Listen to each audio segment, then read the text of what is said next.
Bismillahirrahmanirrahim. Alhamdulillah nahmaduhu wa nasta'inuhu wa nastaghfiruh.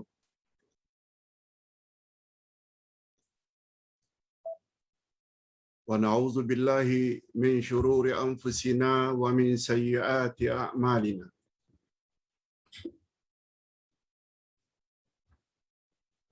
May yahdihillahu fala mudilla lahu wa may yudlil fala hadiya lahu.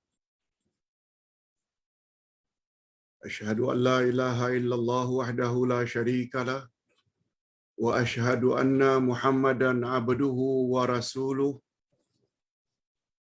la nabiyya ba'dah. Allahumma salli wa sallim ala nabiyyina Muhammad wa ala alihi wa sahbihi ajma'in amma ba'd.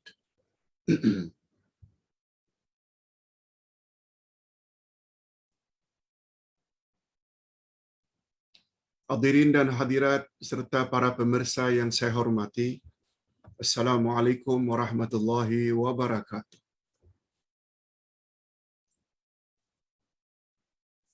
Alhamdulillahilladzi bi ni'matihi tatimmus salihat.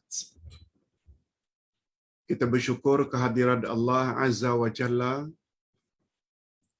Berkat nikmatnya sempurnalah segala kebaikan. Kita bersyukur setelah kita cuti beberapa hari, mungkin 5 hari, disebabkan kesehatan. Alhamdulillah hari ini Ustaz sudah sehat, kembali cergas berkat doa para jamaah sekalian.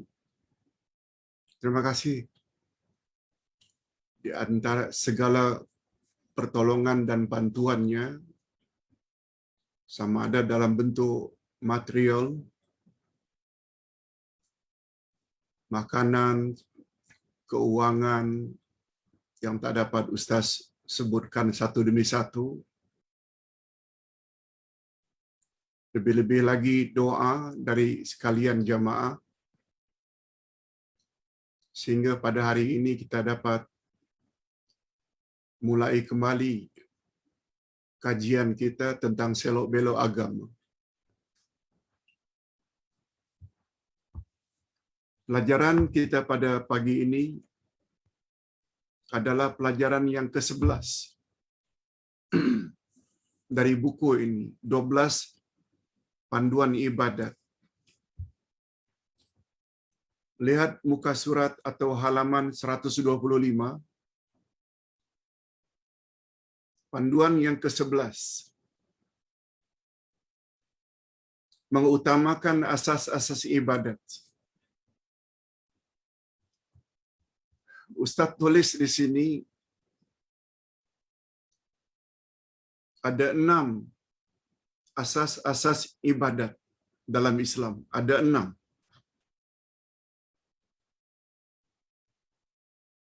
Tetapi karena penjelasannya perlu detail,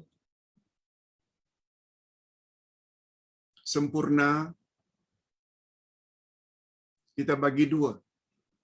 Pagi ini 3 daripadanya, dan next week insyaAllah 3 panduan lagi.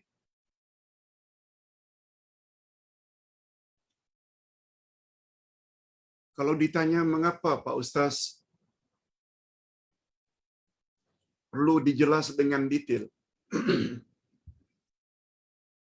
sebab bagi pandangan Ustaz, sungguh banyak dari kalangan umat Islam yang lalai dengan asas-asas ibadat ini.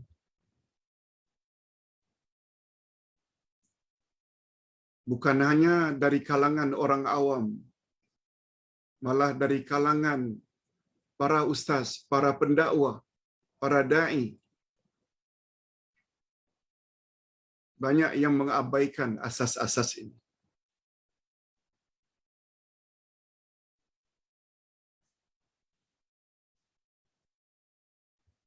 Berikut ini penjelasannya. Lebih-lebih lagi bagi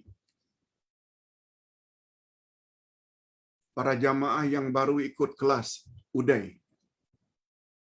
Walaupun perkara ini telah diulang berkali-kali,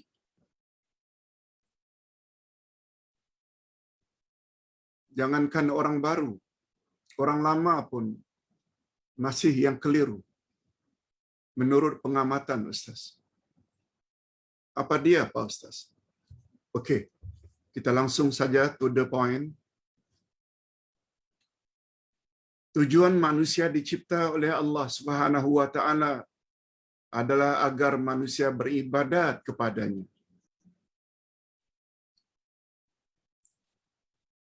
Semua kita tahu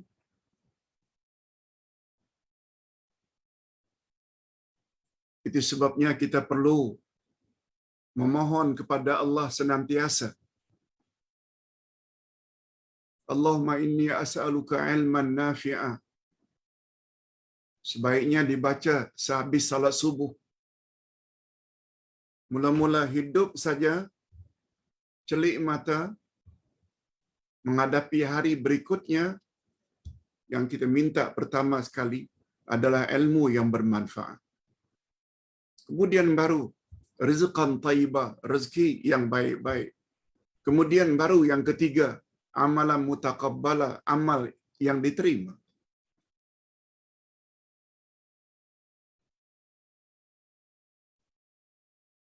Sebab amal besar kemungkinan ditolak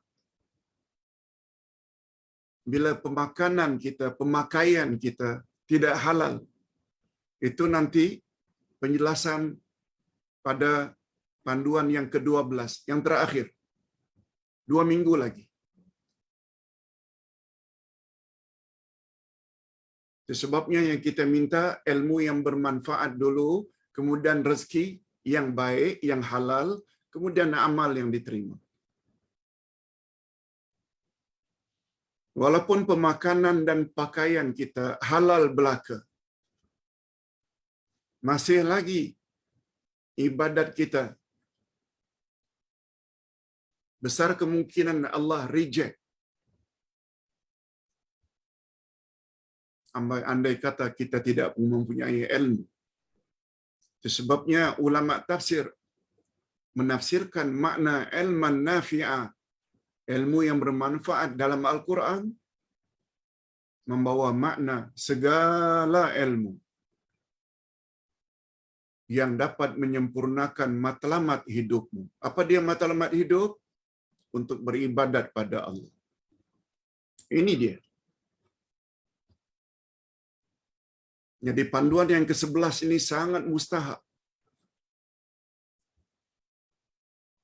Hakikat ini dinyatakan sendiri oleh Allah yang Maha Pencipta. Dalam firman-Nya, A'udzubillahi minasyaitonirrajim. Wa ma khalaqtul jinna wal insa illa liya'budun. Aku tidak jadikan jin dan manusia melainkan agar mereka beribadat kepadaku. Ini ayat yang menunjukkan bahawa matlamat kita dicipta oleh Allah adalah untuk beribadat kepada Allah.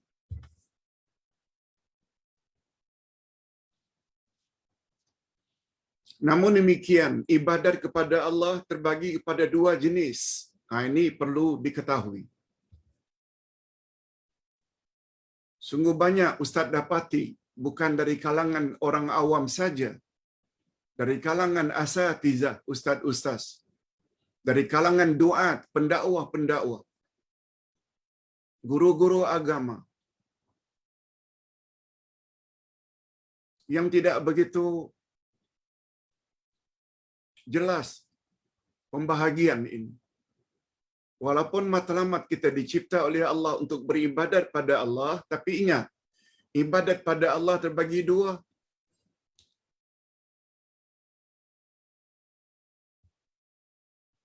Yang pertama namanya ibadat umum, al-ibadatul ammah, al-ibadatul ammah, ibadat umum atau ibadat am.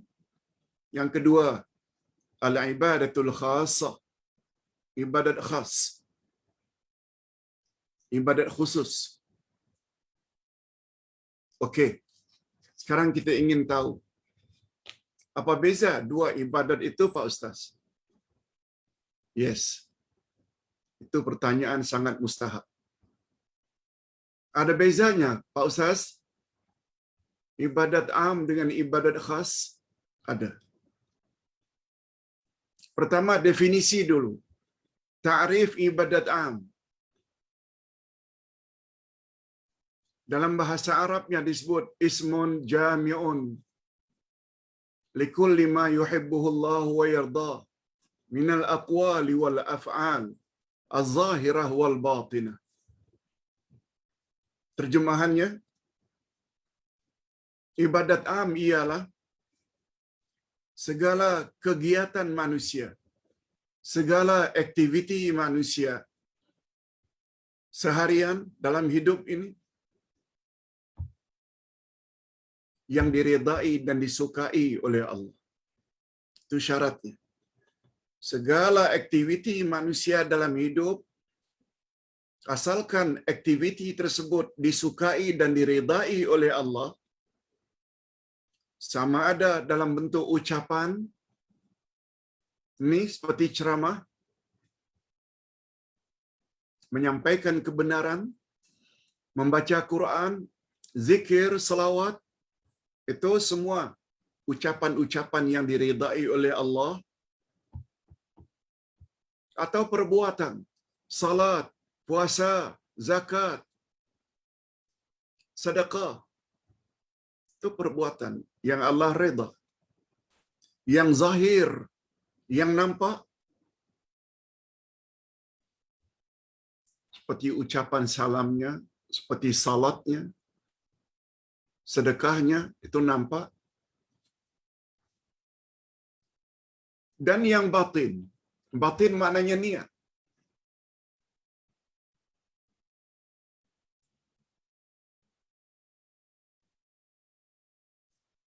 Ustaz niat seminggu yang lalu, setelah dioperate,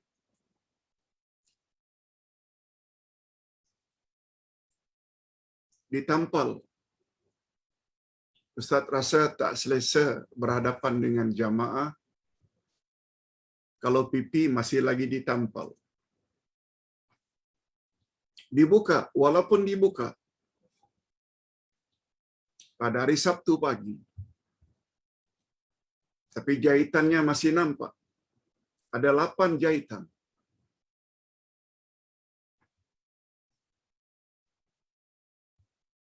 Pada hari Rabu yang lalu, malamnya setelah dioperate, ada tampalan.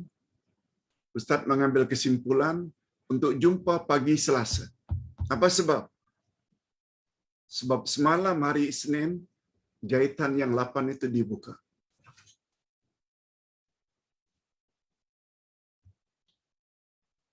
Betul tak sekarang sudah tak nampak? Alhamdulillah. Ustaz bersyukur dapat pula yang buang sis itu adalah murid sendiri yang pernah belajar pada Ustaz beberapa tahun yang lalu. Alhamdulillah. Semuanya berjalan lancar. Niat Ustaz pada Rabu yang lalu, 6 hari yang lalu, niat itu sudah ibadah. Padahal Ustaz tidak ceramah.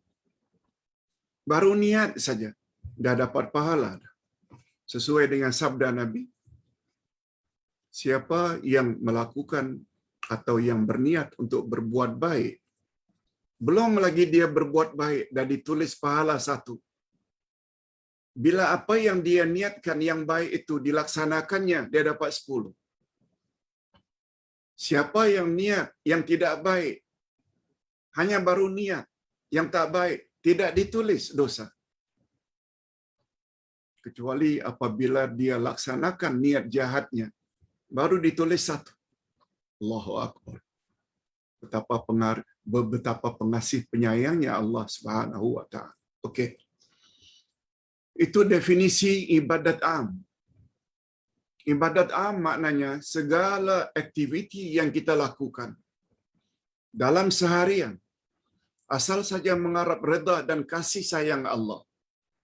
Sama ada dalam bentuk ucapan atau perbuatan yang zahir maupun yang batin. Itu namanya ibadat. Bapak-bapak dan ibu-ibu serta para pemirsa sekalian, Ustaz yang sedang berceramah menyampaikan kebenaran, asas-asas ibadat. Bapak-bapak dan ibu-ibu serta para pemirsa sekalian di rumah masing-masing menghadiri majlis ilmu dengan harapan mudah-mudahan ibadat saya semakin sempurna sebelum saya mati. Ibadat. Itu maksudnya ibadat.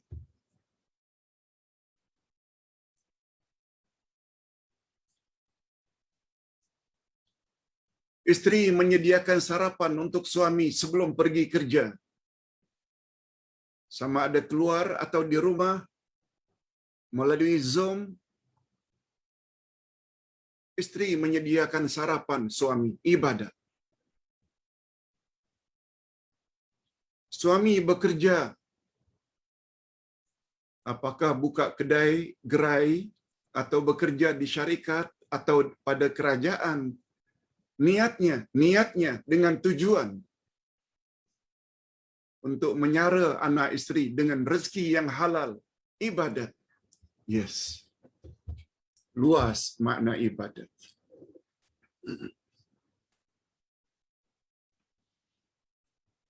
Sampai-sampai minta maaf kalau Ustaz buat satu contoh. Sabda Nabi sallallahu alaihi wasallam dalam hadis sahih. Kamu menggauli istrimu yang sah untuk memenuhi nafsumu dan memenuhi nafsu istrimu,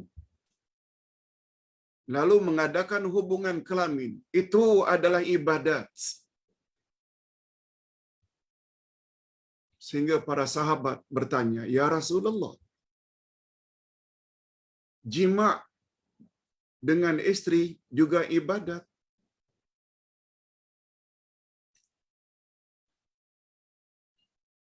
Nabi bertanya.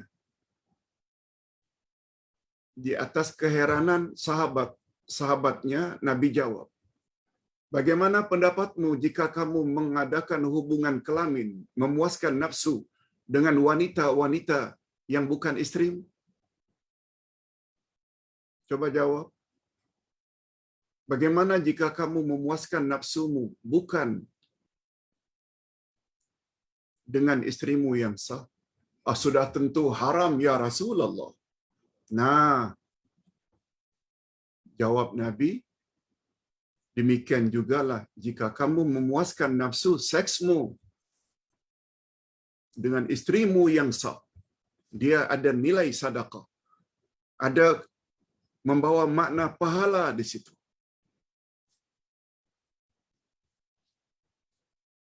Sampai begitu. Memahami makna ibadat am. Cuma Ustaz selalu berpesan, jangan hanya ibadat itu saja. Sekedar nak menjelaskan makna ibadat am. Sampai ke situ.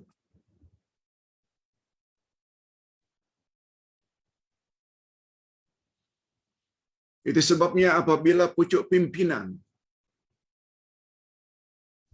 merancang macam mana supaya di dalam negara kita berlaku hukum Allah.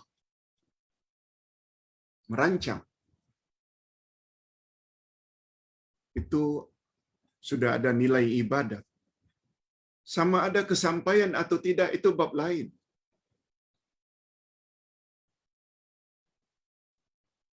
Sebabnya Ustaz selalu katakan bahawa kita punya pemimpin mesti serapat mungkin orang yang relatif takwa kepada Allah, adil, takut pada Allah, bercadang melaksanakan hukum hakam Allah, dan membasmi segala bentuk penyelewengan. Yes, semuanya itu ibadat. Nah, sekarang ibadat khas.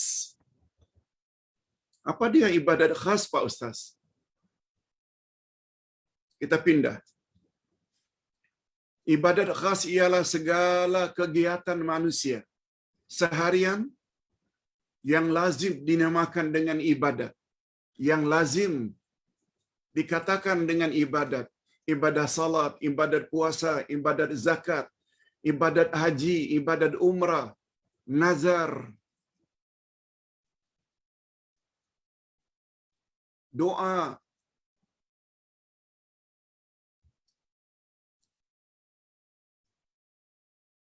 Itu namanya ibadat khas. Nah, sekarang kita baca.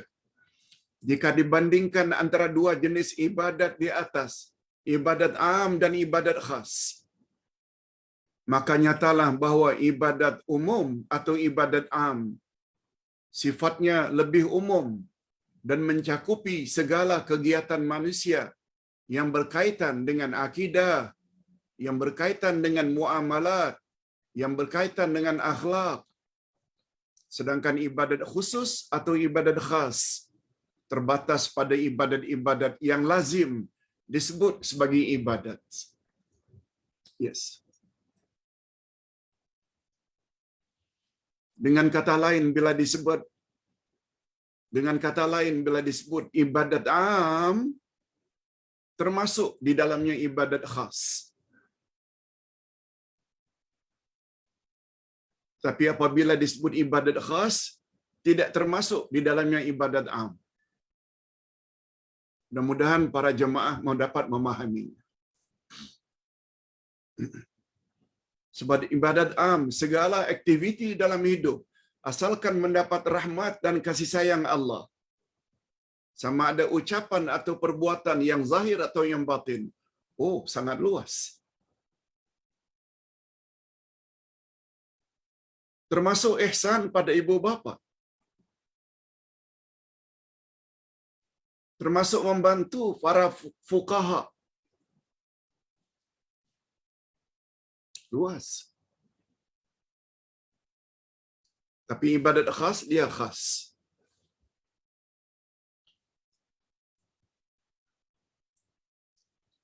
Nah, perbezaan yang keduanya pula, ibadat khusus datang daripada Rasulullah sallallahu alaihi wasallam dalam bentuk yang khusus. Ibadat khas, yang namanya ibadat khas, salat, puasa, zakat, haji, umrah, haji, datangnya dari Rasulullah, arahan itu dalam bentuk khas. Dan baginda sallallahu alaihi wasallam menjelaskan ibadat khusus dengan tafsili. Tafsili maknanya secara detail, secara terperinci. Sedangkan ibadat umum datangnya dalam bentuk ijmali. Ijmali maknanya dalam bentuk global, dalam bentuk garis besarnya saja, tidak detail. Seperti yang berkaitan dengan jual beli. Berjual belilah kamu. Dengan cara macam mana pun, silakan. Dia tidak datang dari Nabi secara detail. Yang mustahak panduannya, jangan ada unsur riba. Jangan ada unsur eksploitasi, pemerasan. Jangan ada unsur tipu-menipu. Itu saja. Tidak datang dari Nabi jual beli secara detail. Itu sebabnya pada zaman Nabi tidak ada jual beli.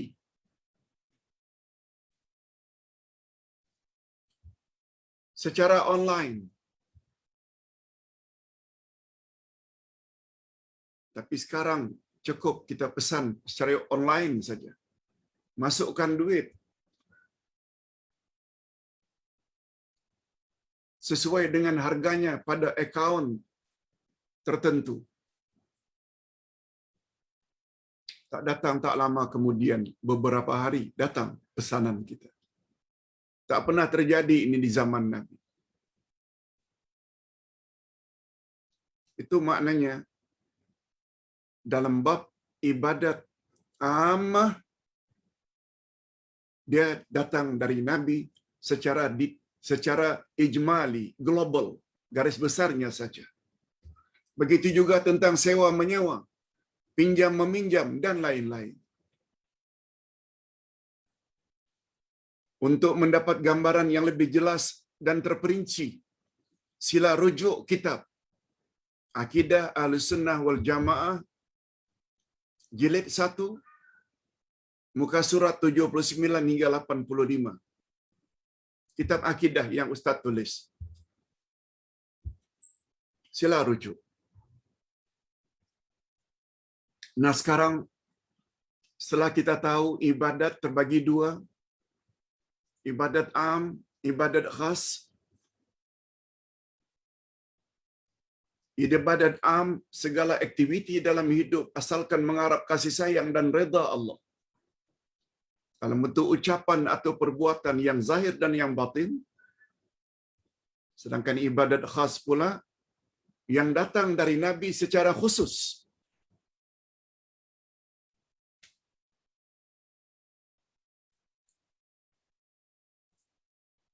Cuma sebelum kita masuk kepada asas-asas ibadat,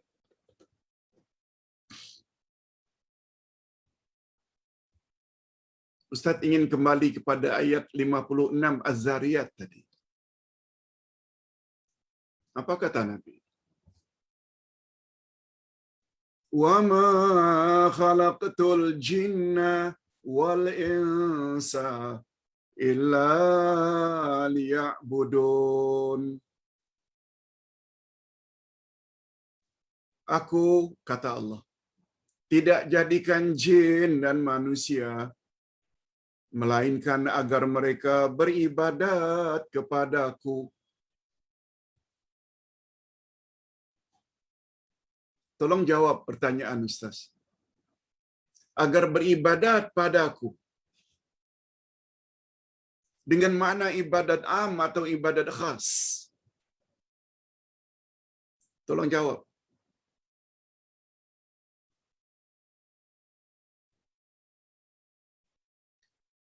Kalau jawaban bapak-bapak dan ibu-ibu serta para pemirsa,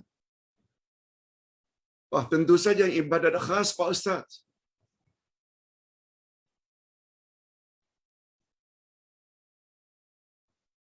Komen Ustaz, itu jawab yang salah. Yang betul,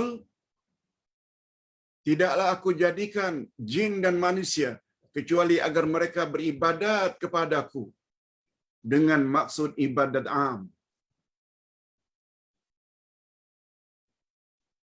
Terdapat dari kalangan umat Islam yang salah faham dalam bab ini. Karena mereka memahami matlamat kita dicipta oleh Allah di muka bumi ini untuk beribadat dengan makna ibadat khas. Akhirnya mereka yang ada kerjaya sebagai engineer, ada kerjaya sebagai dokter, ada kerjaya sebagai ini dan itu. Mereka resign. Kita dicipta oleh Allah adalah untuk beribadat. Kita mesti fokus. Salat, puasa, zakat, haji, dakwah kemana-mana. Dakwah. Orang ini tinggalkan kerjanya sebagai dokter, tinggalkan kerjanya sebagai engineer, kerja, tinggalkan kerjanya sebagai ini dan itu. Sebagai guru, semuanya ini merosak matlamat kita dicipta oleh Allah. Ini di antara contoh nyata kesalahan dalam memahami ayat. Sebab hadirin dan hadirat kita kena faham. Kita dicipta oleh Allah adalah sebagai khalifah Allah di atas muka bumi. Khalifah Allah maknanya membangun dunia ini. Membangun dunia ini bukan dengan salat, puasa, zakat, haji. Mesti ada arkitek, mesti ada doktor, mesti ada pakar pembangunan, pembinaan, mesti ada pakar jual beli, ekonomi. Malah mesti ada pakar politik mengatur negara.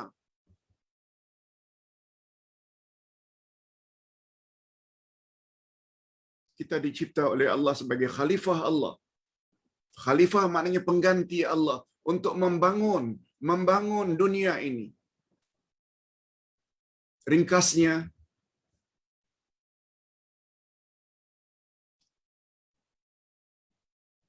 bila matlamat kita dicipta oleh Allah adalah untuk ibadat am, sudah tentulah di dalam ibadat am ada ibadat khas. Oleh sebab itu, sangat tepat, walaupun matlamat kita dicipta oleh Allah adalah ibadat am, tetapi di dalam ibadat am itu, yang paling utama untuk kita fokus adalah ibadat khas. Berniagalah kamu, berpolitiklah kamu, menjadi doktorlah kamu, pakar bedah. Tapi ingat, bila tiba waktu salat. Meetinglah kamu untuk mencari penyelesaian, musyawarat, dan. Tapi ingat, bila masuk waktu, berhenti sejak salat. Dalam bulan Ramadan, jangan tinggal puasa. Walaupun nak mencari rezeki, menolong ibu bapa, kaum wanita, dapat izin daripada suami, mesti tutup aurat. Jangan sampai mendedahkan aurat di luar rumah dengan tujuan untuk membantu mak bapa. Nah. Sekali lagi, matlamat kita dicipta oleh Allah adalah ibadat am. Tetapi kita mesti ingat, di dalam ibadat am yang mengandung makna segala bentuk aktiviti dalam hidup, asalkan mendapat reda dan kasih Allah. Betul tak? Aktiviti yang paling utama adalah ibadat-ibadat khas.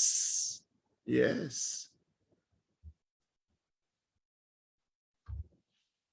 Malah kata para ulama, bila kita melakukan ibadat am, bukan ibadat khas, doktor, sebagai engineer, sebagai pakar ini, pakar itu, tidak mustahil ganjaran yang diperoleh oleh para dokter, ganjaran yang diperoleh oleh para politikus, ekonom, pakar ekonomi, karena membawa faedah untuk orang ramai, walaupun itu fardu kifayah, ganjarannya lebih besar daripada salat, puasa, zakat, haji. Sebab semua ibadat-ibadat khas itu untuk diri sendiri. Sedangkan orang yang memikirkan macam mana hendak memajukan ekonomi tanah air, macam mana hendak memajukan umat Islam untuk mendekatkan diri kepada Allah, difikir ganjaran mereka lebih besar daripada orang salat puasa. Ini ya Ustaz maksudkan. Sungguh banyak pemahaman ini tidak diketahui. Bukan hanya oleh orang awam, termasuk para ustaz dan para pendakwah. Nanti akan semakin jelas. Apa dia panduan dalam ibadat khas, Pak Ustaz? Okey. Jadi sekali lagi, Ustaz ingin beri panduan. Tidaklah aku jadikan jin dan manusia kecuali agar mereka beribadat padaku dengan maksud ibadat am.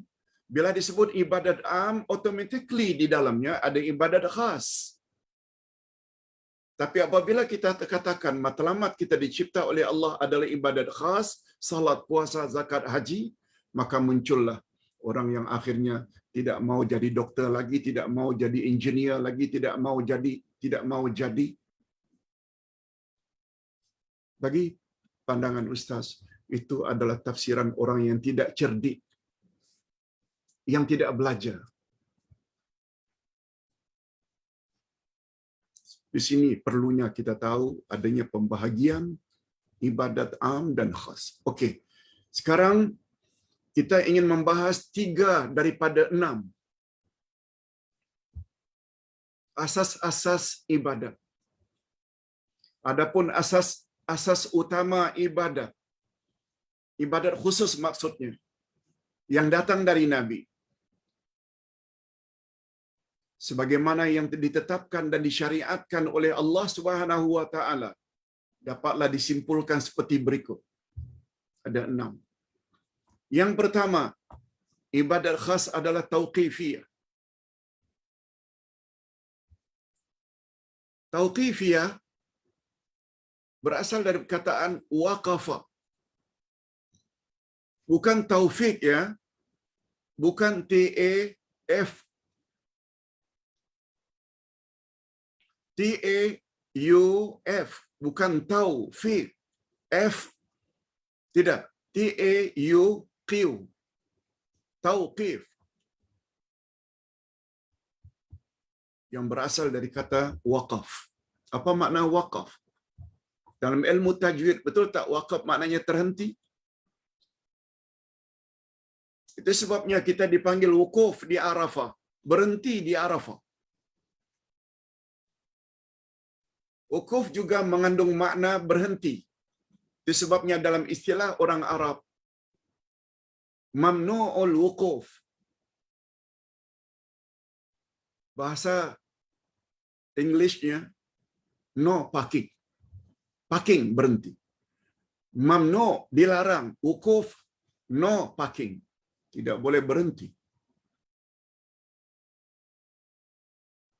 Itu sebabnya ada harta wakaf. Harta yang terhenti tidak boleh pindah milih atau dijual beli.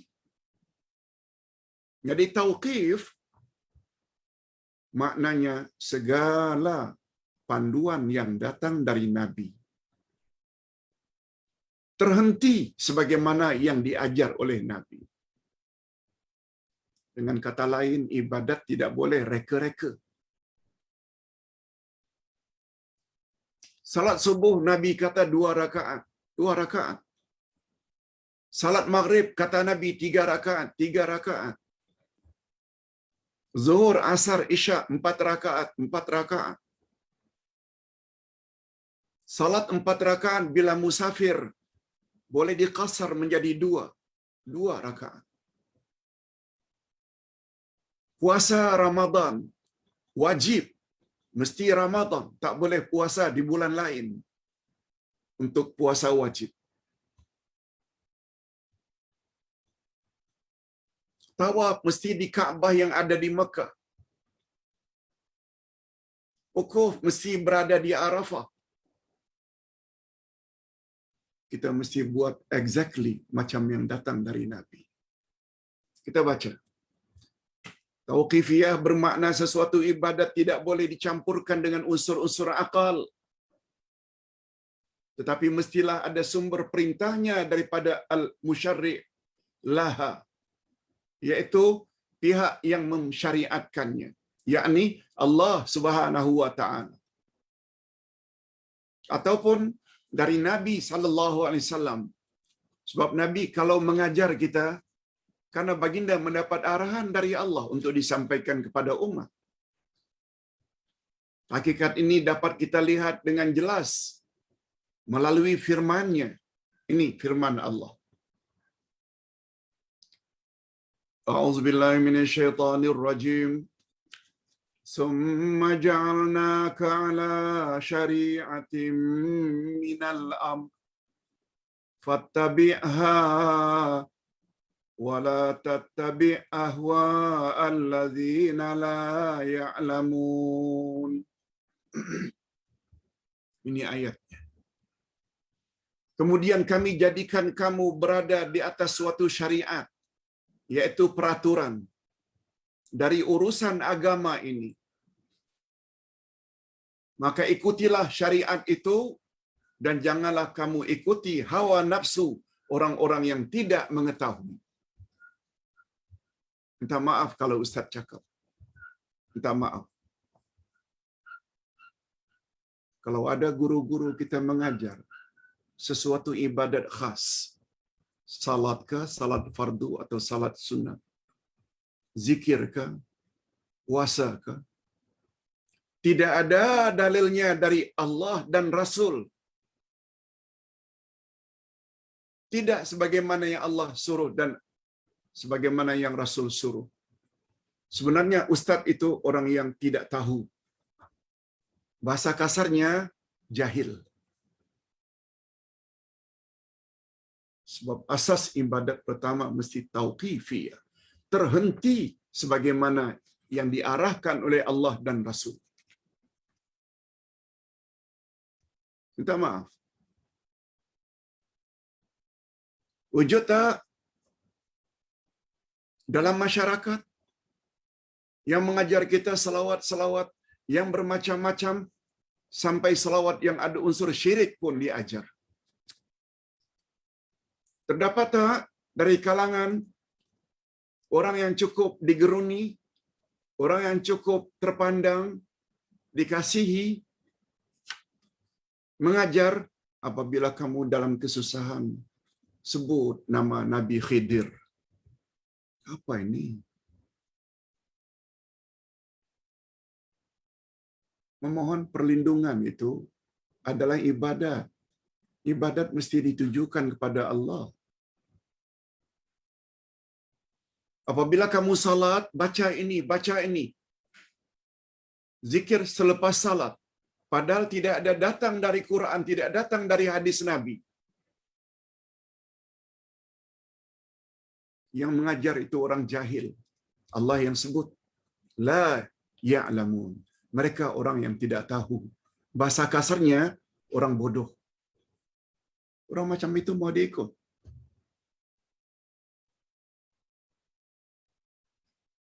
Ini belum lagi Allah sebut pada ayat yang lain. Fastaqim kama umirta wa man taba ma'aka wa la tatghaw innahu bima ta'maluna basir. Maka tetapkanlah kamu pada jalan yang benar, kata Allah.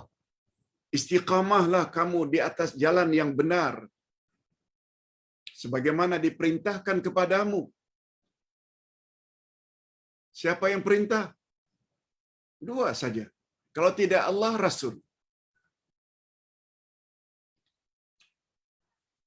Dan juga orang yang telah tobat beserta kamu. Dan janganlah kamu melampaui batas. Walaupun dulu kita banyak ikut ajaran-ajaran yang bukan-bukan. Setelah kita ikut kelas-kelas seperti ini, rupanya tidak ada dalil arahan berbuat demikian. Itu maknanya dia dah tobat, dia dah sadar, dia ingin memperbaiki diri. No problem. Ajak mereka, wahai Muhammad, orang yang tobat itu. Macam bapa-bapa dan ibu-ibu serta para pemirsa, sebelum berkenalan dengan majlis ilmu seperti ini, dulu kita hanya beribadat ikut cara ibadat nenek moyang. Ibadat yang tidak ada dalilnya. Janganlah kamu melampaui batas. Apa maknanya? Kalau kita ikut bukan yang datang dari Allah dan Rasul, itu dah melampaui batas lah namanya. Sesungguhnya dia, yakni Allah, Maha melihat apa yang kamu kerjakan. Allah lihat. Allah monitor. Dalam beribadat kita ikut siapa sebenarnya? Allah tahu. Segala bentuk ibadat khusus seperti salat, puasa, zakat dan lain-lain yang direka baru hanya berasaskan akal semata dan tidak ada sumber perintahnya dari Allah dan Rasul, atau dibuat dengan tidak mengikuti kaifiat atau cara yang ditetapkan oleh Rasul, maka ibadat tersebut tidak diterima oleh Allah. Itu yang syaitan mau. Jadi penat percuma saja selama ini bertahun-tahun. Dalam hal ini Rasulullah sallallahu alaihi wasallam memberi amaran keras melalui sabdanya. Banyak orang tak suka dengar hadis ini. Apa kata Nabi? Man amila amalan laisa alaihi amruna fahuwa rad. Rawahul Bukhari wa Muslim. Siapa melakukan amalan yang bukan sebagaimana cara yang kami suruh, maka amalnya ditolak. Bukan Uday yang cakap, Rasul yang cakap. Hadisnya bukan daif, bukan hasan, sahih dan paling sahih karena diriwayatkan oleh Bukhari dan Muslim. Lalu nak dengar cakap siapa lagi?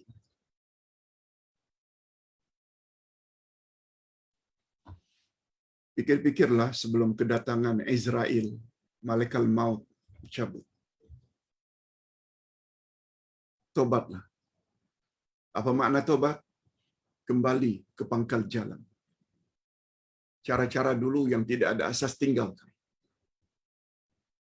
Okey. Perkara ini kita dah faham dah. Apa dia? Syarat atau asas ibadat tauqifiyah. Tauqifiyah maknanya terhenti sebagaimana yang diarahkan Allah dan Rasul. Maknanya setiap amal yang kita buat, kita mesti tahu ada perintah atau suruhan dari Allah dan Rasul. Ini sesuai dengan kaedah ibadat. Al-aslu fil ibadah haramun ila ma amaraha Allah wa rasuluh. Asal usul ibadat khas, semuanya dilarang. Semuanya ditegah. Kecuali apa yang Allah suruh dan apa yang Rasul suruh. Ini memberi isyarat. Jika tidak ada suruhan Allah dan suruhan Rasul, jangan coba-coba ibadat. Jangan coba-coba buat ibadat itu.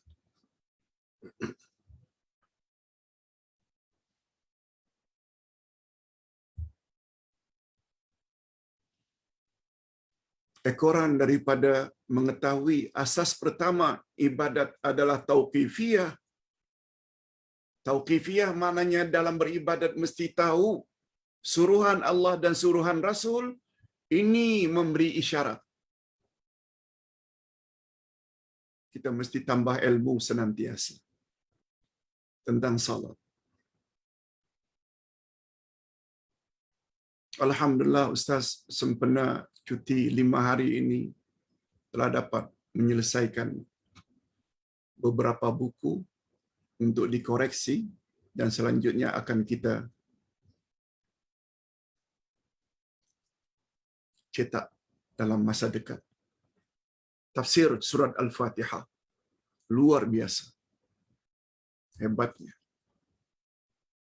Walaupun tafsir ini Ustaz sudah tulis dan sudah dicetak pun.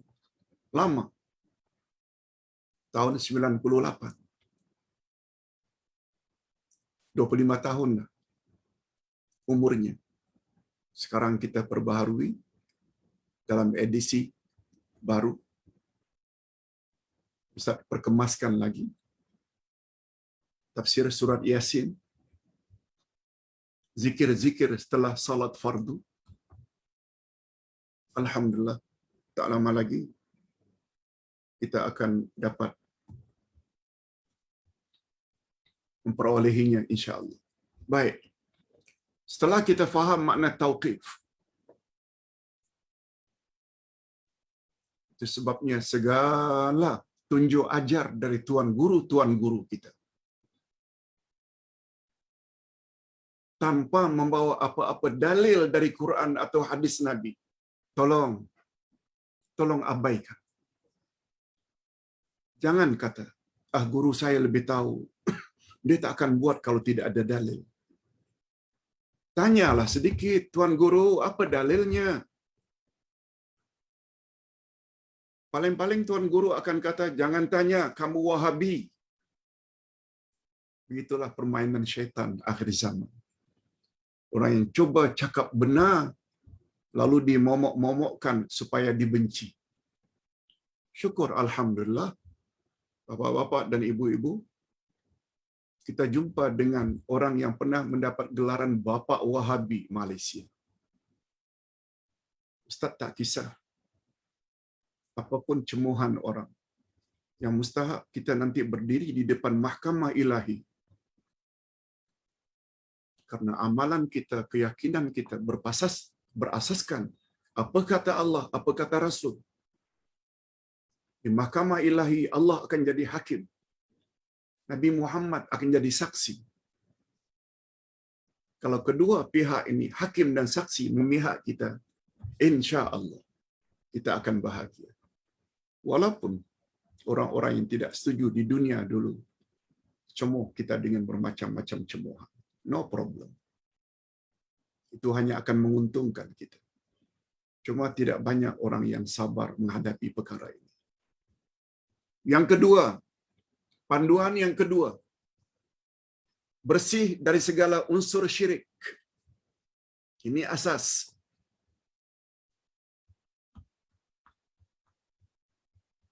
Allah Subhanahu wa taala berfirman, A'udzubillahi minasyaitonir rajim. Faman kana yarju liqa'a rabbih faly'amal 'amalan shalihan wa la yusyrik bi ibadati rabbih ahada. Ustaz ada sebut pada panduan yang pertama dulu tentang ayat ini.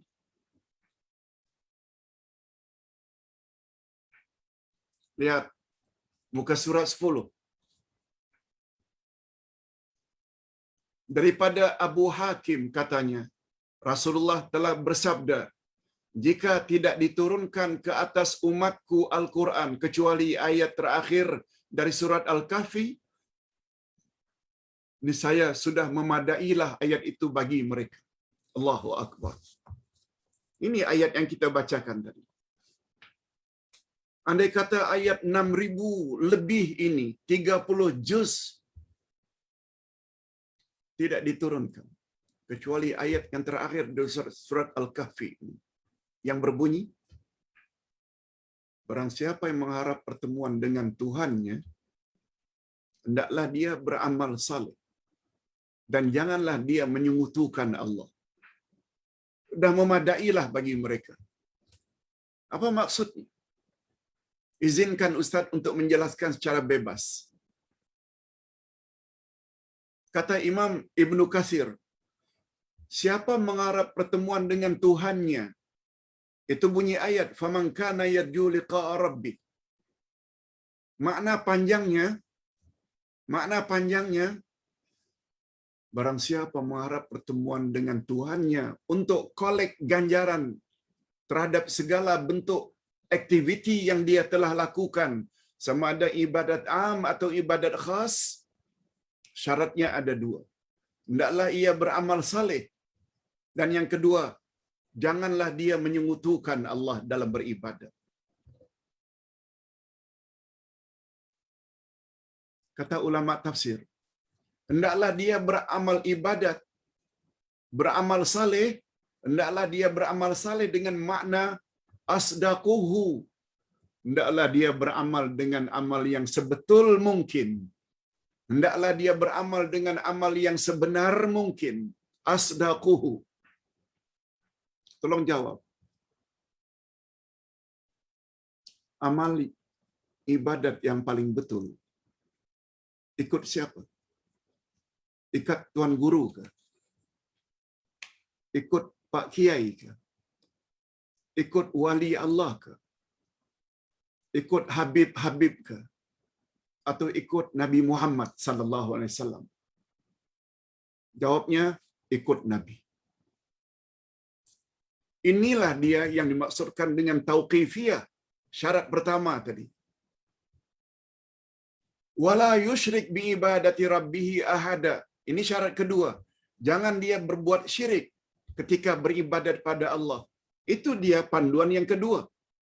Bersih dari segala bentuk syirik.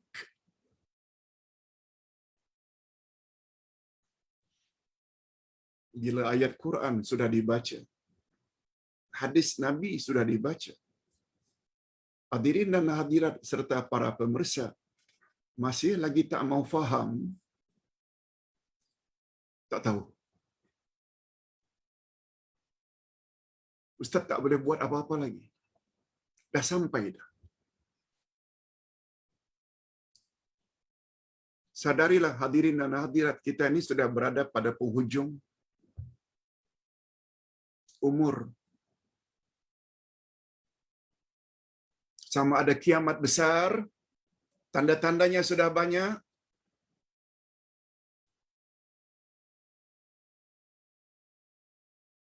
Apa yang berlaku di Arab Saudi, apa yang berlaku di alam ini, tanda-tanda kiamat besar sudah hampir. Kiamat kecil iaitu kematian, malah anytime kita boleh mati. Masih tak boleh faham lagi kan? Sesuatu yang boleh membantu kita nanti setelah mati, di alam kubur ke atau di alam akhirat nanti. Ini syaratnya. Yang pertama tauqifiyah. Mesti ikut apa yang disuruh. Jangan buat suka-suka hati. Bila buat suka-suka hati, itu maknanya Anda sedang ikut jalan syaitan. Nabi telah mengingatkan, akhwafu ma akhafu ala ummati al-a'immatal mudillin. Yang aku paling takut menimpa umatku pada akhir zaman adalah munculnya imam-imam yang menyesatkan. Bila ada orang yang mengajar cara ibadat begini, tak datang dari Nabi, tidak datang daripada Allah, itu di antara ciri-ciri imam yang menyesatkan.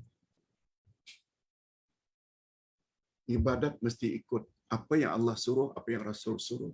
Yang kedua, mesti bebaskan diri dari segala bentuk syirik. Ini yang Ustaz maksudkan. Ustaz tidak mau habiskan pagi ini 6 poin. Sebab Ustaz kira ini paling mustahak untuk disadari.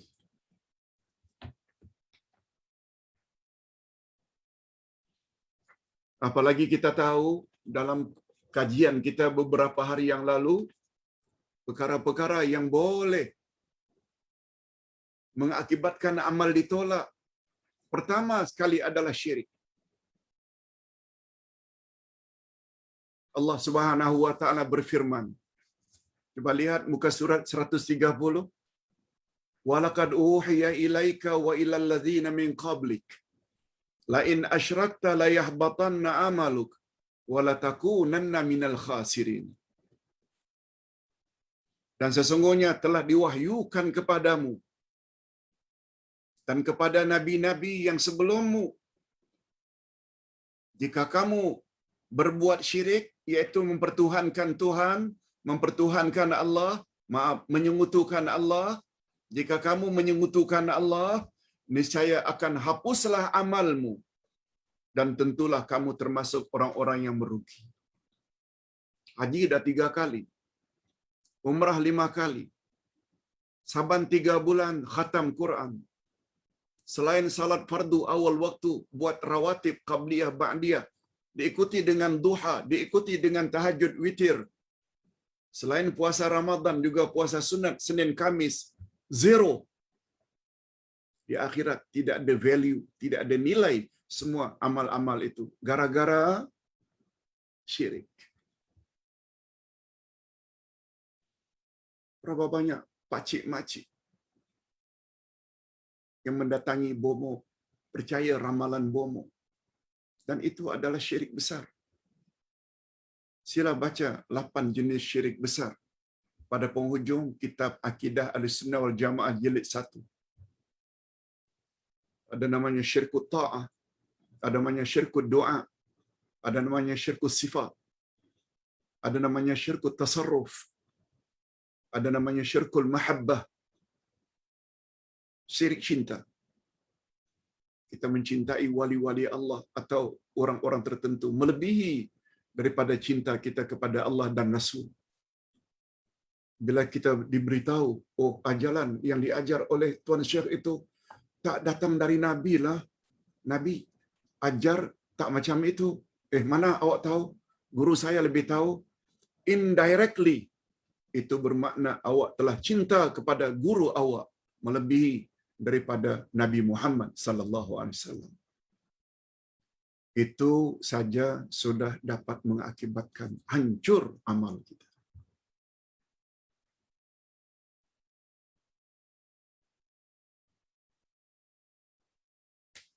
Fikir. Hadirin dan hadirat, minggu hadapan insya-Allah topik hari ini kita tambah 3 lagi, 4, 5 dan 6, dan itu sangat mustahak. Dan 2 minggu lagi pelajaran yang ke atau pedoman yang ke-12. 12. Yaitu tentang dalam beribadat kita mesti makan dengan makanan yang halal. Itu yang terakhir.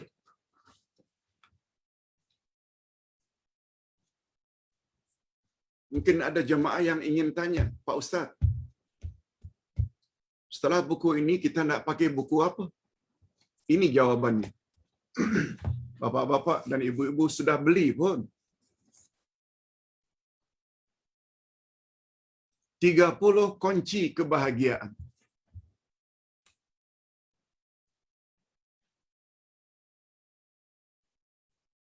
Pertama-tama sekali dari 30 itu,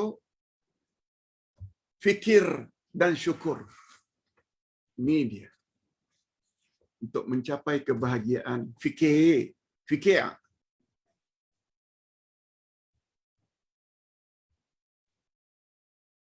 Orang yang terlalu ta'assub dan fanatik pada Tuan Guru sehingga ketepikan cakap Allah dan cakap Rasul. Tak ada otak. Akalnya tak function. Itu sebabnya. Kunci nomor 1 selagi untuk mencapai kebahagiaan hakiki, kena banyak fikir.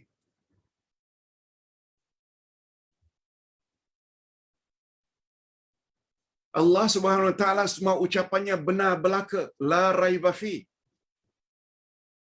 Nabi Muhammad punya ucapan adalah wahyu, beliau maksum. Lalu Al-Quran diketepikan, ucapan Rasul dan perbuatan Rasul diketepikan karena ta'assub dan fanatik kepada seseorang. Di mana ini? Sebabnya dari 30 kunci kebahagiaan, nomor 1 fikir dan syukur. Itu topiknya. Fikir dan syukur. Kita bila dalam hidup banyak berfikir, Allahu Akbar, tak terbalas kita dengan jasa Allah. Tak terbalas kita dengan jasa Rasulullah sallallahu alaihi wasallam. Tapi yang ini kita tak fikir. Yang kita fikir ini.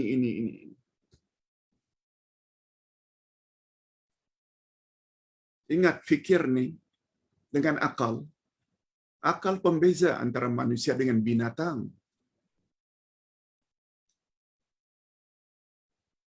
Itu sebabnya Allah Subhanahu wa taala samakan orang kafir itu sama dengan binatang.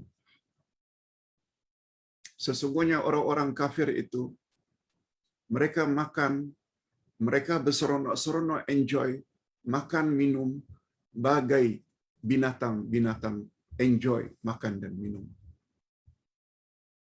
Fannaru maswal lahum, neraka tempat mereka. Ayat 12 surat Muhammad. Allah Subhanahu wa taala humban kebanyakan manusia dan jin dalam neraka Jahannam. Manusia dan jin yang macam mana? Lihat ayat 179 dari surat Al-A'raf.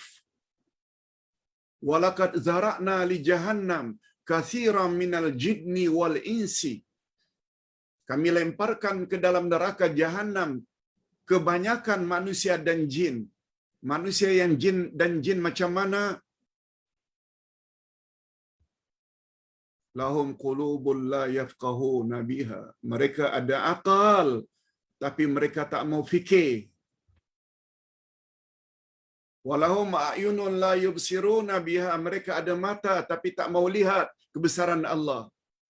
Walahum adhanun la yasma'una biha. Mereka ada telinga tak mau dengar ajaran-ajaran Quran dan sunnah Nabi.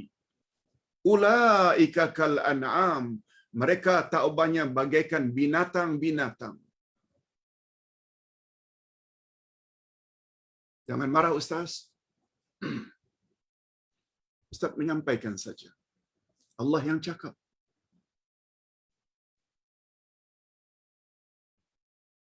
Oleh sebab itu manusia, pembeza utama antara mereka dengan bintang adalah akal. Akal tak dimanfaatkan, lebih rendah daripada binatang. InsyaAllah semua yang Ustaz cakap ni ada sandarannya. Quran dan sunnah Nabi. Nah, sekarang sudah prinsip yang pertama tauqifiyah. Terhenti sebagaimana yang Allah dan Rasul suruh. Yang kedua, jangan ada unsur syirik dalam beribadat. Dalil-dalilnya cukup banyak. Yang ketiga, mencontohi Rasulullah sallallahu alaihi wasallam. Ini menguatkan lagi yang pertama tadi. Setiap mukmin dan mukminat wajib meyakini bahwa hanya cara ibadat Rasulullah sahaja yang paling tepat dan sempurna. Oleh itu, dalam hal ini, mereka mesti mengikuti apa yang telah ditetapkan oleh Rasulullah sallallahu alaihi wasallam. Atas sebab ini pula lah para ulama akidah menetapkan bahawa salah satu syarat kesempurnaan iman seseorang terhadap Rasulullah sallallahu alaihi wasallam, jangan hendaknya mereka beribadat kepada Allah kecuali dengan cara yang telah digariskan atau disyariatkan oleh Rasulullah sallallahu alaihi wasallam. Dan dalam bahasa Arabnya, Ustaz ada sebut perkara ini dalam buku Akidah Ahli Sunnah wal Jamaah jilid 1 ketika membahas tentang Muhammad Rasulullah. Dan kuliah subuh yang akan datang, insya-Allah kita akan membahas hakikat dua kalimah syahadat bahagian yang ke-10. Kita akan membahas tentang minggu hadapan tentang syarat-syarat la ilaha illallah. Ada 7. Minggu berikutnya yang ke-11 yaitu rukun iman kepada Nabi Muhammad sallallahu alaihi wasallam. Satu di antara rukun iman pada Nabi Muhammad, Allah na'budallaha illa bima syara. Kita jangan hendaknya beribadat kepada Allah. Jangan beribadat pada Allah kecuali mengikuti cara yang telah digariskan oleh Nabi Muhammad sallallahu alaihi wasallam. Sebab baginda adalah utusan resmi daripada Allah. Diutus untuk mengajar macam mana kita mengaplikasi Al-Quran dalam kehidupan sehari-hari, khasnya dalam bab ibadat khas. Allah Subhanahu wa taala berfirman dalam surat Al-Ahzab ayat 21, laqad kana lakum fi Rasulillahi uswatun hasanah.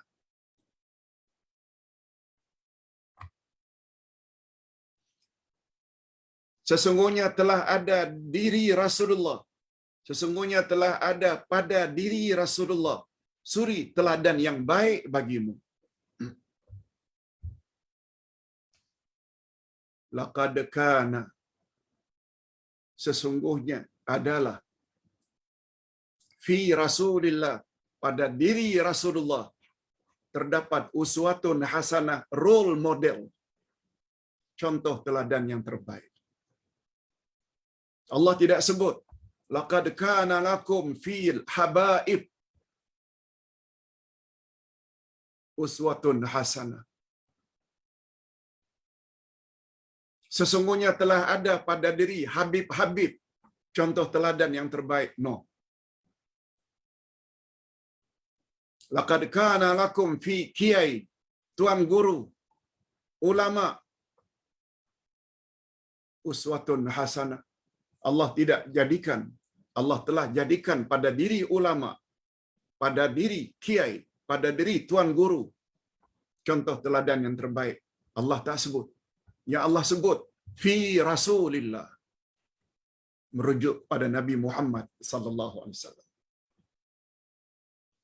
Berikutnya ayat yang lain lagi. Wa ma ataakumur rasulu fakhuzuhu wa ma nahakum anhu fantahu.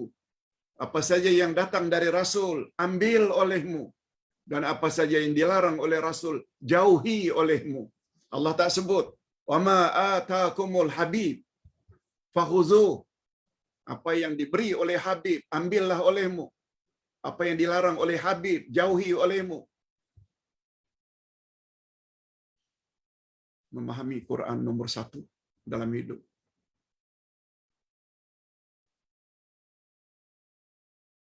Minta maaf. Kalau Ustaz terpaksa cakap perkara ini agak keras. Mudah-mudahan masuk dalam minda kita. Ustaz tidak bermaksud untuk menghina sesiapa. Itu bukan cara Ustaz. Tapi kita disuruh oleh Allah Subhanahu wa taala. Bila apa yang kamu lihat ini kemungkaran demi kemungkaran, yang mengajar selawat ini, sampai mengatakan bila selawat ini diamalkan murah rezeki, bila selawat ini diamalkan bila awak mati Rasulullah akan sambut awak dalam kubur. Yang cakap ni bukan sembarang orang. Yang cakap ni bukan sembarang orang. Yang Rasul tak pernah sebut macam itu. Selawat-selawat yang diajar oleh Rasul ini ada lebih kurang 8, 9, 10 macam diabaikan. Lebih utama lagi, bila baca selawat ini sekali, 80 tahun dosamu akan dihapuskan oleh Allah. Tak boleh fikir ke? Insan yang maksum kita ketepikan.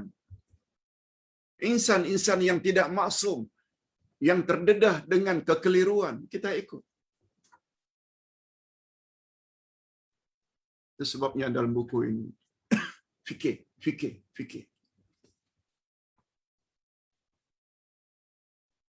Sungguh banyak keterangan yang menyatakan hakikat ini.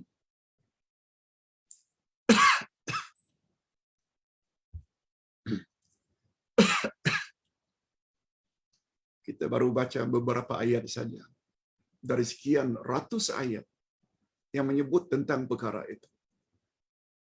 Sungguh banyak keterangan yang menyatakan bahawa akan hakikat ini. Hakikat apa? Ibadat mesti ikut cara Rasul. Antara lain Rasul sallallahu alaihi wasallam bersabda dalam hadis riwayat Bukhari dan Muslim, "Sallu kama ra'aitumuni usalli." Salatlah kamu sebagaimana kamu tengok cara aku salat. Ustaz pernah dengar kata seorang ustaz, kita mana boleh tengok Rasulullah bersalat? Baginda kan telah wafat.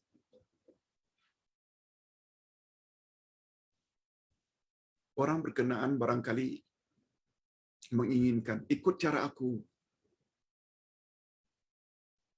Kata ulama hadis, maksud hadis itu, walaupun baginda telah wafat, banyak hadis-hadis yang ditinggalkan oleh baginda yang sahih-sahih belaka. Bab qiyam, bab bacaan, bab rukuk, bab sujud, bab duduk antara sujud, bab tahiyat, bab salam, lengkap oleh para ulama dibuat. Ini babur ruku', ini babus sujud, ini bab i'tidal. Allahu Akbar. Maksudnya walaupun baginda telah wafat, kita masih lagi mampu untuk melihat bagaimana cara Rasulullah beribadat. Asalkan kita kembali pada hadis-hadis Nabi. Sedangkan guru-guru yang mengajar kita, Pak Ustaz suruh saya sujud cara macam itu. Apa dalilnya? Buat sajalah, jangan banyak tanya.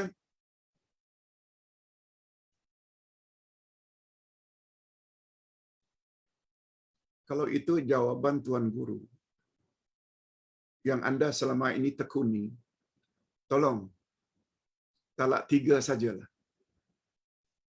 Ambil guru-guru yang mursyid, yang boleh bercakap ada dalilnya. Bila bercakap ada dalilnya.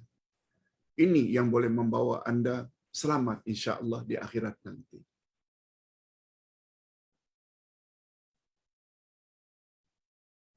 Hadirin dan hadirat rahimakumullah. Dalam bab haji, khuzu anni manasikakum. Ambillah hanya daripada aku perasaan hajimu. Bagaimana miqat, bagaimana pakaian untuk laki-laki ketika ihram, bagaimana tawaf, sa'i, melontar jamarat, wukuf, semuanya itu mesti ikut exactly macam cara yang telah ditetapkan oleh Nabi. Selanjutnya baginda. Ini yang sangat berbahaya, warning dari Nabi.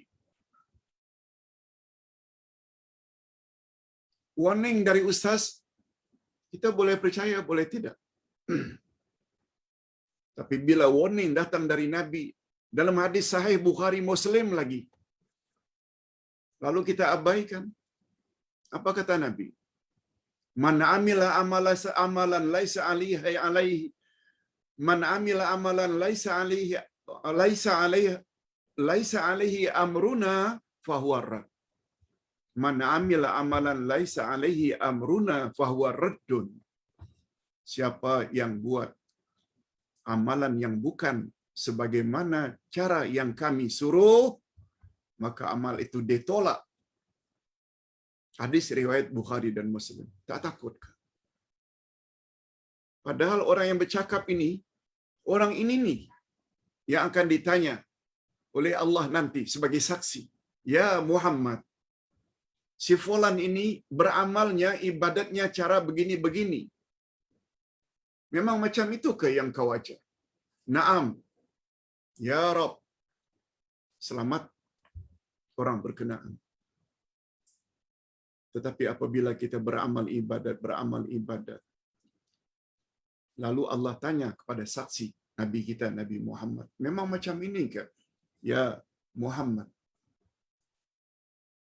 ibadat yang kau ajarkan dulu. La, ya Rabb, la, aku tidak ajar macam itu. Ditolak amalnya. Sia-sia amalnya. Tidak ada value, tidak ada nilai. Ustaz bercakap bukan berdasarkan hawa nafsu, tapi berdasarkan dalil hujjah. Ingat, Islam adalah agama ilmu, Islam adalah agama dalil, bukan agama taklid buta, bukan agama nenek moyang, bukan agama siapa-siapa.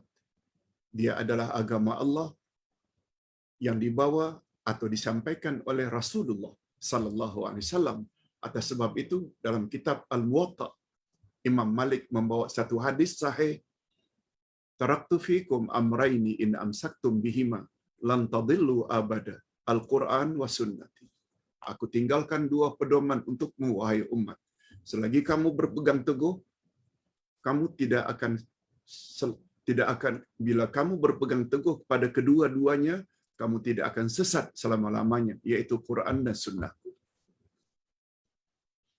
Jadi ringkasnya, panduan yang ke-11, pertama sekali kita kena bagi ibadat itu ada 2. Ibadat am, ibadat khas. Ibadat am segala bentuk aktiviti dalam hidup asalkan mengharap redha dan kasih Allah dalam bentuk ucapan atau perbuatan yang zahir atau yang batin. Luas makna ibadat am. Ibadat khas yaitu ibadat atau aktiviti harian kita yang selalu dikatakan sebagai ibadat seperti salat, puasa, zakat, haji, nazar, i'tikaf. Kemudian Ustaz bawa ayat 56 Az-Zariyat. Aku tidak jadikan jin dan manusia kecuali agar kamu beribadat kepadaku, agar mereka beribadat padaku. Kata ulama tafsir, beribadat di sini dengan makna ibadat am. Bukan ibadat khas sahaja. Sebab bila disebut ibadat am, termasuk di dalamnya ibadat-ibadat khas. Malah aktiviti dalam hidup yang paling utama jika kita compare dengan aktiviti-aktiviti yang lain, ibadat khaslah yang paling utama. Oleh sebab itu adalah keliru bila kita mengartikan matlamat kita dijadikan oleh Allah adalah untuk ibadat khas. Sehingga kita tak mau cari rezeki untuk menyara anak isteri, sehingga kita tidak mau hadir majlis ilmu, dah salah. Yang betul itu ibadat am.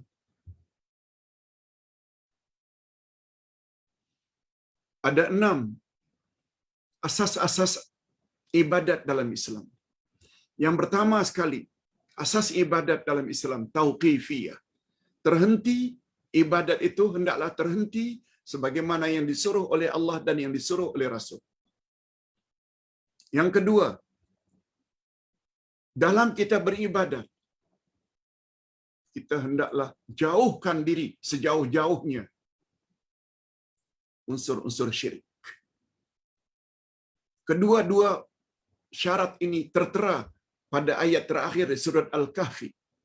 Sehingga kata Nabi, andai kata Allah tidak turunkan Al-Quran 30 juz, 6,000 ayat lebih itu, kecuali ayat terakhir surah Al-Kahfi ini saja, sudah enough, mencukupi bagimu.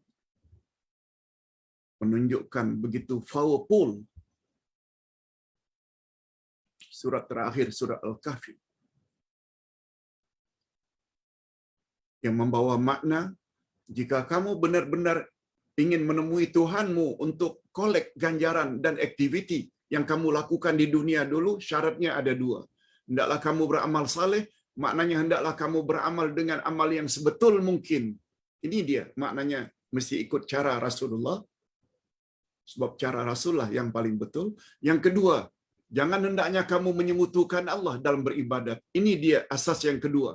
Jangan ada syirik dalam hidup, sebab bila syirik dilakukan, hancur semua jenis ibadat dan kebaikan. Nah, yang ketiga, yang terakhir, kita mesti mutaba'atur Rasul, ikut cara Rasul dalam beribadat. Jangan reka-reka cara baru. Mudah-mudahan bapak-bapak dan ibu-ibu, kerinduan kita dalam 4-5 hari yang lalu terhibur sedikit sebanyak pada pagi ini, insya-Allah. Dan esok kita akan teruskan dengan, kalau tidak salah, Al-Asma'ul Husna.